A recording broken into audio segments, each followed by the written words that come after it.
see how she performs.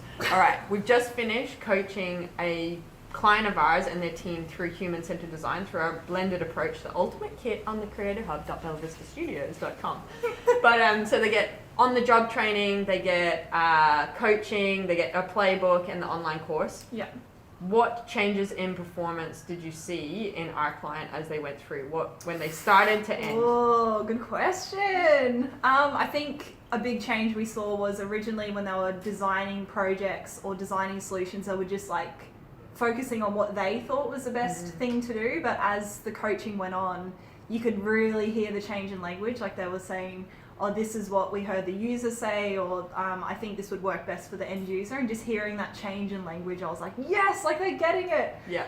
They're understanding that the people that you're designing for, they need to be at the heart of your solution. And it took a little bit of time, but it was just that slight adjustment over time where I was like, oh, this is amazing. And another thing is, I think often people can feel nervous to run like workshops or discovery workshops to collect the information that you need, or even to run user interviews, you might feel intimidated or worried about it. But as time went on, they started to realize that it's not about you, it's about them, and really focusing on, it's not about like how I look in front of everyone or how I'm performing, it's about getting the data that you need from them, and you're just like collecting data.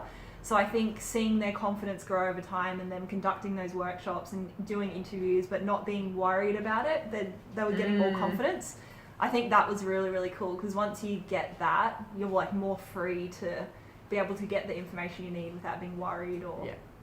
So yeah, that would be it. Yay! Okay, so if you want to learn human-centered design and enhance your instructional design skills, we've got our YouTube playlist. Go check it out. It's awesome. Hannah takes you through activities that we run here at Belvista Studios.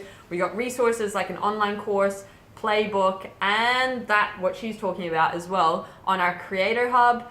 We've got so much on Instagram, so much on LinkedIn. Get involved in our community because we're pumping out value all the time on this stuff and trying to help you be better. So go check it out. Peace.